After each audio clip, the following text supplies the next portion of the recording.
Marking another milestone this year is the BBC, which celebrates 100 years since it began broadcasting in 1922.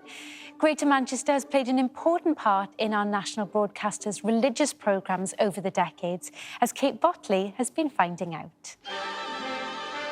The BBC has been in the region since its very first days as a radio broadcaster, with the first live recording from Manchester Cathedral taking place in 1926. Today, many of its departments are based in Salford's former Docklands. This is the British Broadcasting Corporation.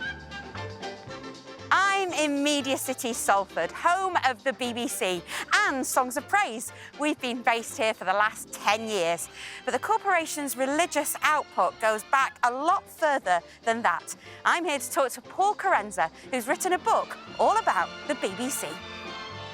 Superimpose, mix through, a Q on 2.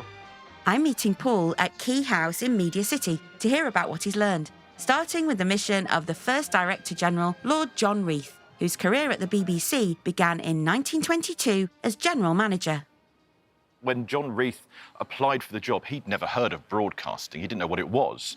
He'd come to London seeking work. He'd gone straight to church for inspiration. The sermon was directly speaking to him as he saw it. It was saying, is there someone here who will stand up for the soul of the nation?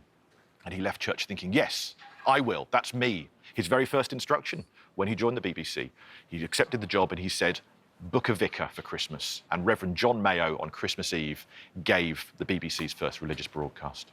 I love that. I love that right at the beginning, at the heart of the story of the BBC, is a call from God, is a vocation. Absolutely. Yes, and for a while, it was really Reith on his own doing this. And he was even trying to win over the church leaders. They had doubts as well. They thought this broadcasting malarkey could be vulgar, even blasphemous to begin with. He actually won over the Archbishop of Canterbury over dinner by demonstrating radio at his house. And the Archbishop was amazed when the music wasn't quite right, and Reith phoned up the BBC, asked for some Schubert, and the band instantly changed. And the Archbishop heard this in the house and nearly fell off his chair. This is London Calling. Here is the news read by Derek Baker. And what are those standout moments for you? Well, 1926, it was a listener who petitioned the BBC to have a daily service, and it's still on air today. It's the longest-running programme of its type anywhere in the world. And that came from one listener wanting a daily even song of the air, she called it. Not quite the pioneer I thought I was. Well, I think you're the latest in a long line of wonderful media ministers.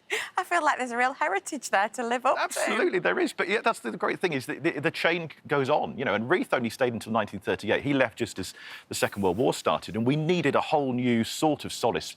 People turned to their radio sets, and they heard C.S. Lewis giving his broadcast talks, which became the basis of his book, Mere Christianity. After the Second World War, of course, television comes along. A church service sells TV to the world via the Queen's coronation and makes people go out and buy TV sets. And then 1961, you get TV executive Donald Baverstock, who in time would help develop Doctor Who, Emmerdale Farm, TV Darts, and he said, we need a programme on a Sunday of sing-along hymns. Songs of Praise comes along. And that was a real way of reaching out to more people of different faith backgrounds, of different denominations, and saying, we're bringing it to your television. And that's the end of the news summary. Now, until 8:30, we have our programme of morning music.